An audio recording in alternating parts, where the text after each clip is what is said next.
Hi. Do you want me to do the intro? Yes. Welcome to Vampires and Mermaids. I'm Erin. I'm Risha. And we're back. Woohoo.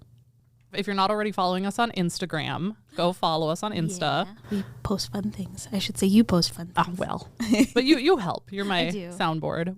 You can follow us at Vamps and Mers with the and spelled out.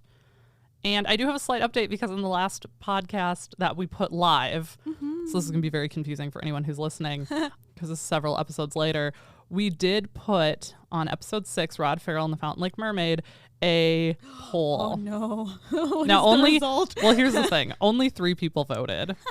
And I think 2 of them were us. Yep. Oh, no. So Who one was the more tiebreaker? person, I'm thinking it was my mother Oh no. because they voted for mine. But I feel like that's real bias. So I kind of wonder if we should just do it again. Well, how long does the poll open? Only 7 days. Oh. Yeah. So I'm wondering if we should just tag another poll onto this episode. Yeah. Okay, perfect. So if you are listening Yeah. on Spotify, go check out the poll option. Sorry for anyone who's not on Spotify. It's the easiest to interact option. Or you can DM us, shoot us a message, comment on our Instagram, whatever. We'll count that too. And let us know which send-off you prefer. So up until now, we've been doing... Cover your necks and watch your tails. Watch your tails and cover your necks. Cover your necks and watch your tails. I think it switches. Yep. And I think stay thirsty and keep wet would be funny. So if you're listening right now, go ahead and vote either on Spotify or comment on the Instagram for this episode or DM us and let us know. What was the second one again? Stay thirsty and keep wet. Okay. Thanks to whoever that third vote was. I still wonder if it was my mom. Oh my gosh. Could be. I'll ask her.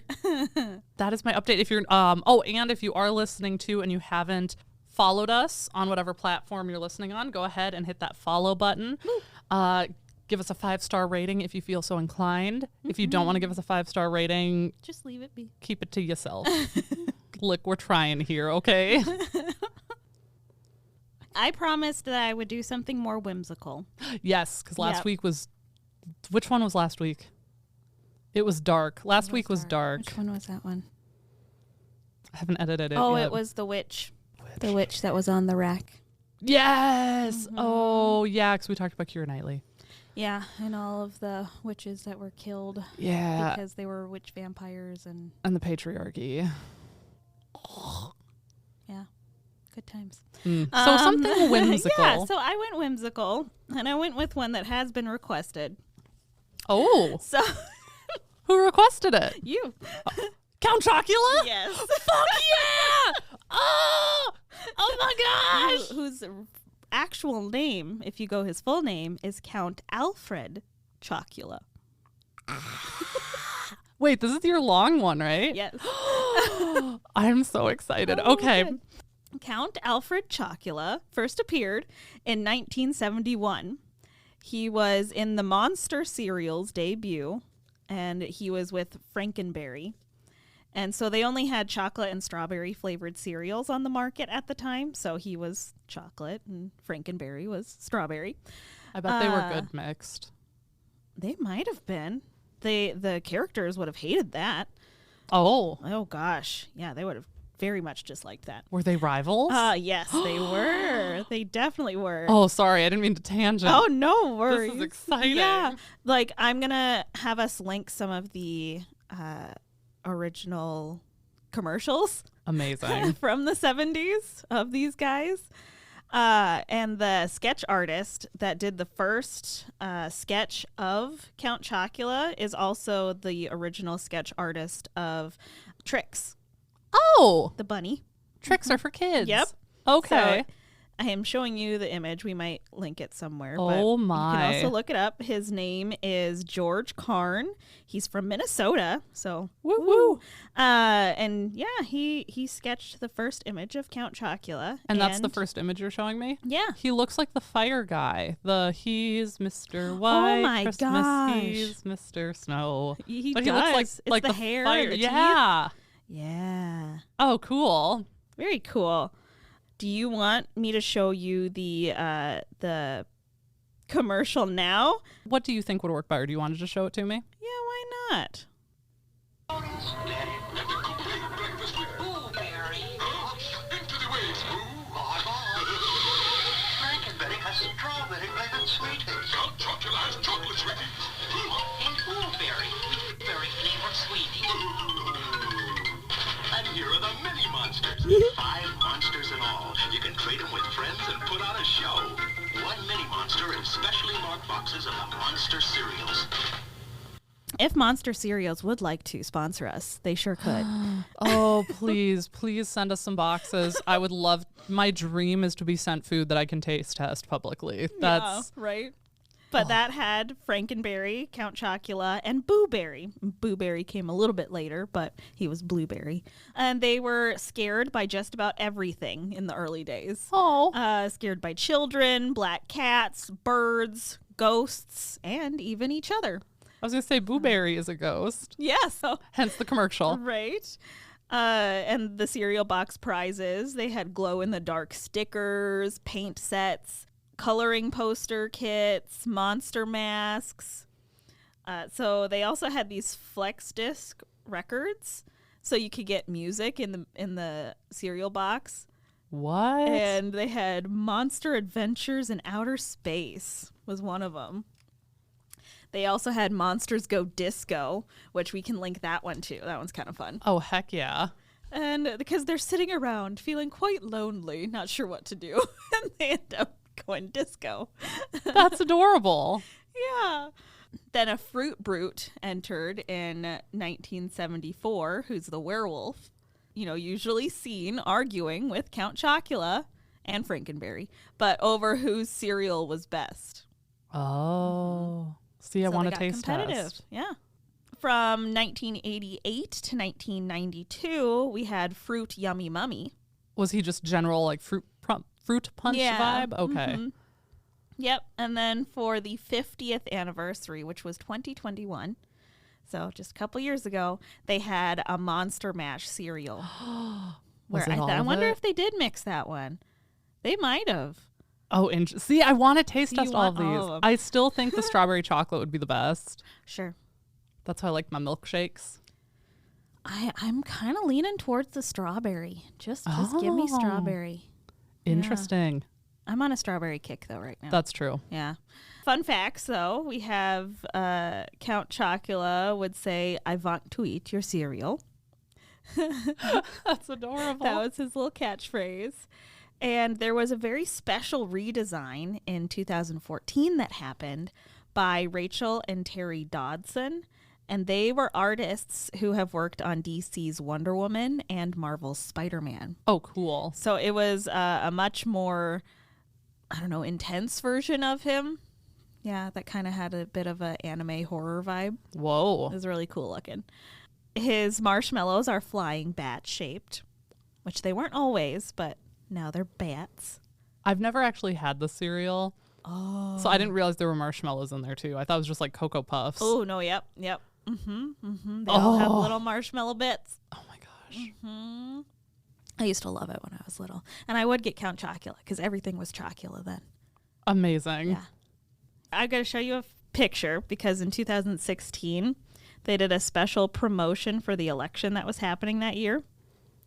Count Chocula got political? They all did. All of them. Oh, no. They have this little political cartoon of Count Chocula, Booberry, and Frankenberry. Frankenberry is saying, "Frankly, I was made to win. For years I've stood against Count's countless accusations and that his cereal is better than mine. Now I'm ready to take charge and show Count once and for all who's the berry best.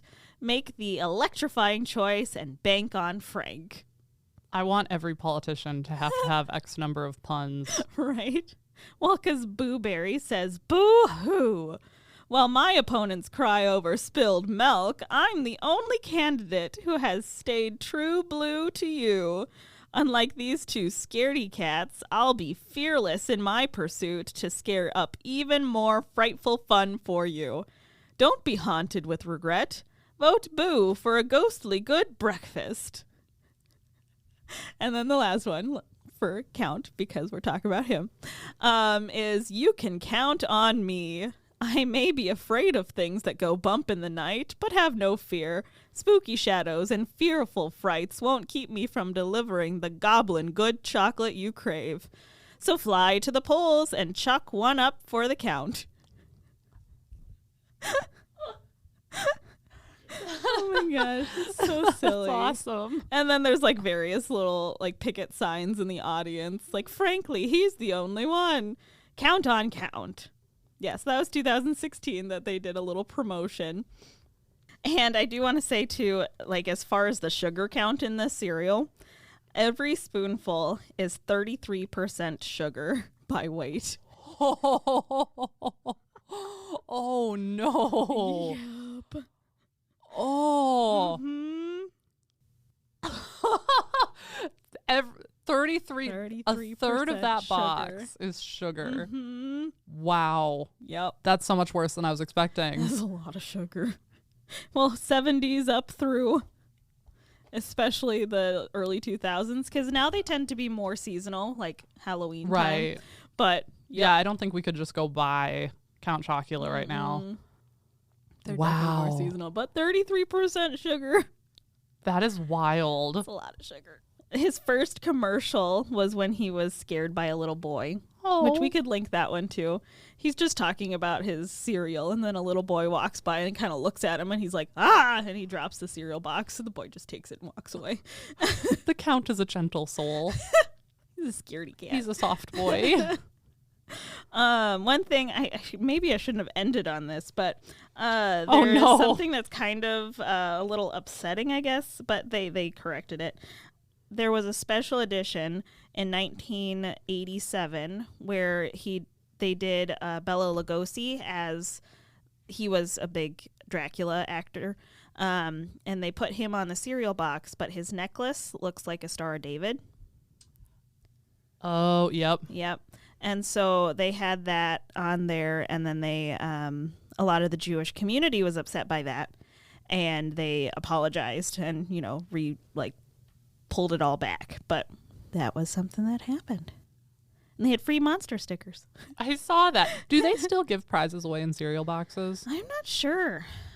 I don't know if they do very I feel like often that kind of anymore. stopped. Mm-hmm. And I don't know, is that just a U.S. thing? Or like U.S. and Canada? I wonder if that happens. Oh, it might be.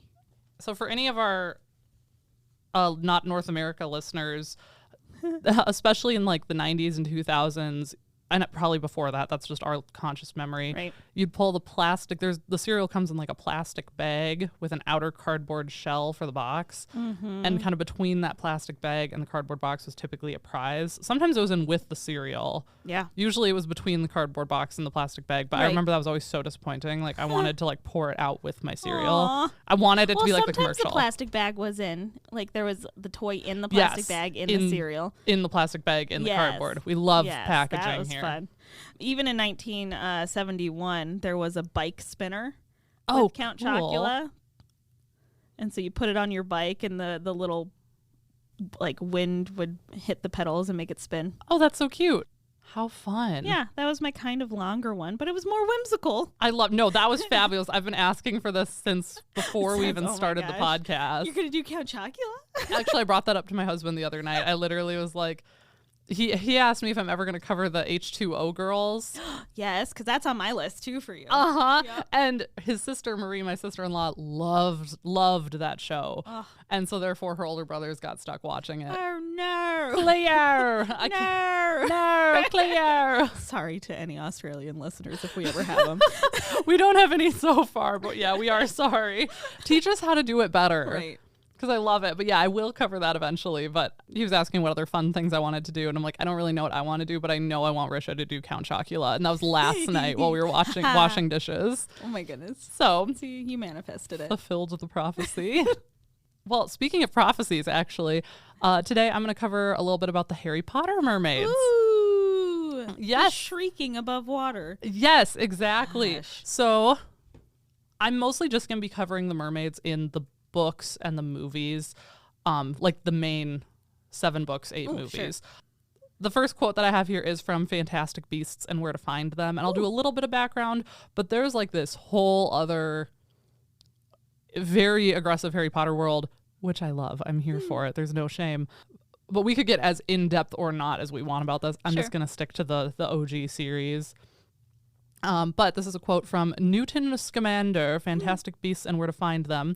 The oldest recorded merpeople were known as sirens, Greece, and it is in warmer waters that we find the beautiful mermaids more frequently depicted in Muggle literature and painting. The Selkies of Scotland and the Marrows of Ireland are less beautiful, but they share that love of music which is common to all merpeople. That's cool. I like that. Right? And so for those of you who haven't heard or watched Harry Potter, I guess there are going to be spoilers here. Also, if you haven't yet, that's on you, I guess. Listen with discretion. Sure. But there are going to be like a few little spoilers. Also, for anyone who hasn't watched it and doesn't understand, Muggles are non-magic folk. Yeah. So that's what he meant by that. So we're used to those very beautiful, feminine, half woman, half fish. The merpeople who are shown in Harry Potter, though, are a little bit different. And that's because, as Newt Scamander kind of said in his book, merpeople is their version of mermaid. It's just gender neutral. Yeah. Merperson, merpeople are kind of the umbrella category. And then underneath that are like the Selkies from Scotland, like he said, which is supposedly where Hogwarts is located. Oh, yeah. Yes. So the merpeople we interact with in the 7 books and the 8 movies are technically considered Selkies in the Harry Potter world. Yes. And this is coming from the Harry Potter wiki page. Okay. I'm not saying that's an absolute end-all be-all source, but it's a pretty solid one. And then as they get into warmer waters, the more beautiful they get. In the books and the movies, specifically, I think it starts in book 4, Goblet of Fire. I don't think we really interact with them before that. They have gray skin, long, dark green hair, and they're described as having yellow eyes and broken teeth in the book. And they pretty similarly look like that as well in the movies. Sharper teeth, I feel like, in the movie. Yes, they have very scary, kind of almost fang-like ones. That being said, I was always very confused because we see this really beautiful mermaid in the window of the prefect bathroom. Yes. So that would be considered one of those warmer water mermaids. Because I'm like, well, why? Do they depicting her here and then having these scary ass ones in the lake? Yeah. Like that doesn't make any sense, but they are both in the lore, in the world. Sure. And they're both considered real in the Harry Potter world. They're just like cousins. We know which side of the family won. Are they cousins, or are they kind of like wolves and dogs? Probably more like that. They probably break into different familial species. Yes, very nice, Risha. I love that. Yes, it probably is through that lovely categorization. If you missed last week's episode about manatees, you can go nerd out about that. So yes, they are probably just different familial and special creatures. Cool. Nerds. I love it. So in the Harry Potter world, sirens are considered the oldest known form of merpeople from Greece. But it seems like all merpeople speak Mermish. Albus Dumbledore also spoke Mermish. That was one of his many languages. They were considered very intelligent and were known to build dwellings underwater. You can actually see that in the movie, I believe, a little bit, and in the books. They also apparently domesticated other magical water creatures. Oh, yeah, because they had things with them in the town, didn't they? I did not remember that. I need to watch that movie again. I know there were other animals or other creatures in the lake, but I don't know if they're necessarily like domesticated. I do think there was a part in the book they mention like a Grindylow on a leash or something. I want to say I remember that, and if I'm wrong, I'm sorry. Okay, so we talked about how they first make their appearance in book 4 or movie 4, Goblet of Fire. This is through the Triwizard Tournament. Very quick, brief overview. Basically, there are 3 tasks that the competitors have to, or the tributes, whatever, have to get through. And at the end of like the first task, they get a clue for the second task, and so on and so forth. And when Harry gets in the Triwizard Tournament, which is a whole thing, we won't get into that. Put your name in the Goblet of Fire, Dumbledore said calmly. Yes, we won't get into all of that, but Harry, at the end of the first task after fighting a dragon, gets a magic gold egg. And when he's celebrating later in the Gryffindor common room, they're like chanting, open it, and they're having this wild party. And he opens it, and it is this horrendous screeching noise. And he has to like immediately shut it, and it's just awful. He ends up getting a tip from Cedric Diggory, I believe, that he needs to take it into the bath. And he talks about this amazing bathtub in the books, and it's like my whole dream. Yes, all the bubbles. And the different scents and the foam, and oh my goodness. And it's like big enough to do like mini laps in, which sounds great. So he brings it there, he goes underwater with it, opens it, and it's this beautiful singing. So from this, we know that merpeople can screech above water, apparently, and then sing really beautifully underwater. That comes back in a little bit, so just hold on to that, because I have questions. Also, I'm a huge Harry Potter nerd, so just when I pick these things apart, it's not me like shitting on it. I love it. I love the entire series, but it's fun to find little weird loopholes or question things. It's fun to tease things out. Yeah, exactly. Yeah. They also are mentioned briefly in Book 5, Order of the Phoenix, where Umbridge is involved. We hate her so much. She talks about wanting to have the merpeople. That was perfect. Oh my God. She talks about wanting the merpeople to be rounded up and tagged. Ew. Right? Because she considers them lesser than. Yeah, she's like xenophobic. Yeah, she's real messed up. And a little interesting tidbit about that I learned through the Harry Potter wiki. So I'm not sure what book or movie or what actually this comes up in, or if it's just something that was added to like Pottermore or something. So there's a lot of information there. Merpeople apparently at some point in the wizarding world were offered the status of a being. So that would be along with wizards, goblins, house elves. Are centaurs on that list? Do we know? So centaurs are not on that list. Because they refused it, or? Yes. Okay. And same with mermaids. Mermaids supposedly refused the term being, instead opting for the term creature because they did not want to be put in the same category as hags and vampires. Whoa. Yes. Now, an interesting, weird little tidbit that I saw someone was saying, oh, maybe since they weren't beings, that's why they weren't on the Fountain of Magical Brethren that we see in the sixth book. Dumbledore and Voldemort are fighting in the Ministry of Magic, and Voldemort is attacking Harry, and Dumbledore does this really cool thing where he makes the Fountain of Magical Brethren essentially come alive and save Harry. And for some reason, I think there was a centaur in that. But this was on the WikiHow page that someone's like, that's why mermaids weren't on the Fountain of Magical Brethren, but neither were vampires.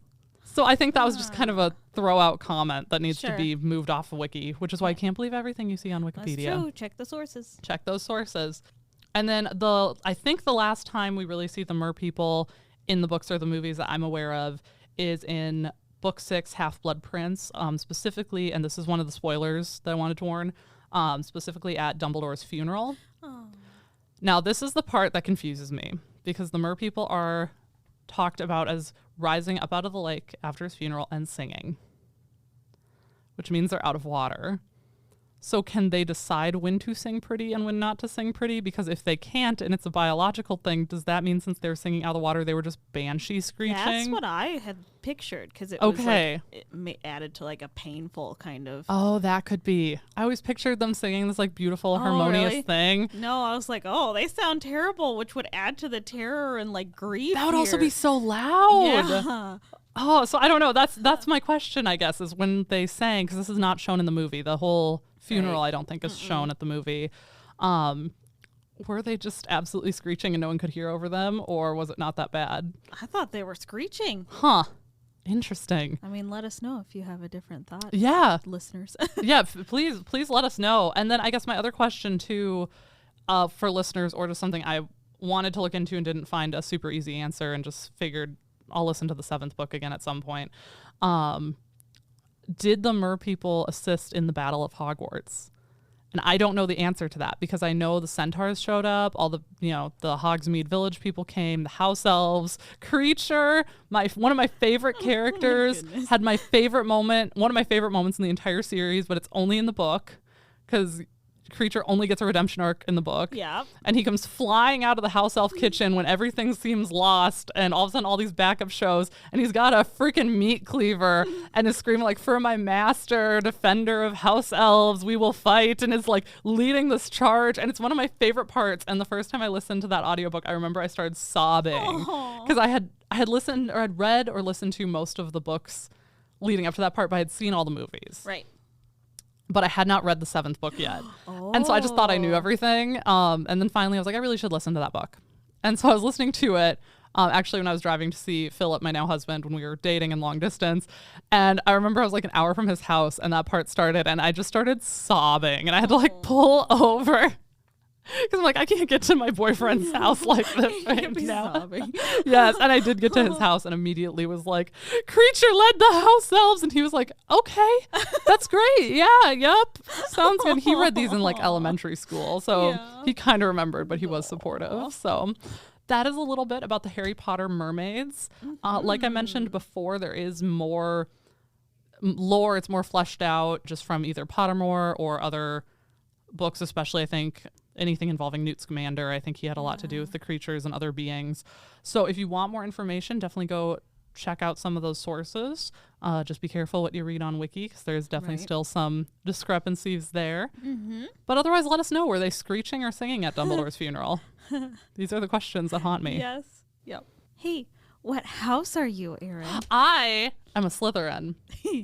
Loud and proud. Yeah. We get a bad rep, but it's true. And what house are you, Risha? I'm a Ravenclaw. You are. Nerd. You do have some little Hufflepuff tendencies. Oh, yeah. But in the good way. I feel like I'm kind of a Luna. Yeah. There just aren't a lot of Ravenclaws either, though. Yeah. So I do feel like you're kind of, yeah, that's true. You are kind of the Luna in the way of like you're a Hufflepuffy Ravenclaw. Yeah. Whereas our friend Sarah is a Hufflepuffy Gryffindor. Yes. So I feel like she's a little bit of a Neville. Yeah. In the best way. She also likes plants. Yes. Yeah. I love Neville so much. And they don't like represent Slytherins well. No, because it's wrote from the point of view of a Gryffindor. Because as I said in a previous episode, I stand by that no one wrote the books except for Hagrid and Hermione.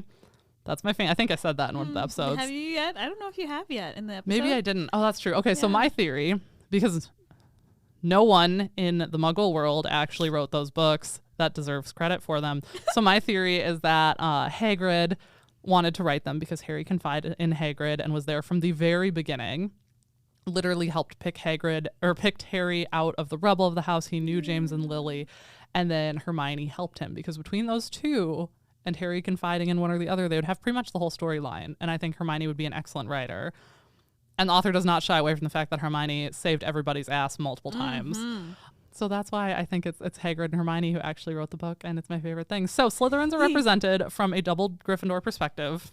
But listen, they get an awful rap. Yeah. So, well, I think that's all I have for today's episode. Anything else you want to add?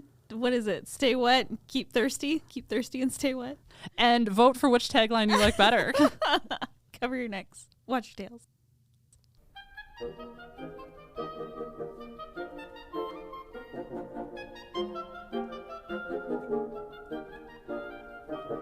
Obscurantism and obfuscation. Orally observed, gentle listener. Gentle listener. Gentle listener. Gentle listener. Obviated objects of oblivion. Obambulating about. Offered unto you. Offered unto you. Offered unto you. In the Tapestry Radio Network. TapestryRadio.org. From our fancy to yours.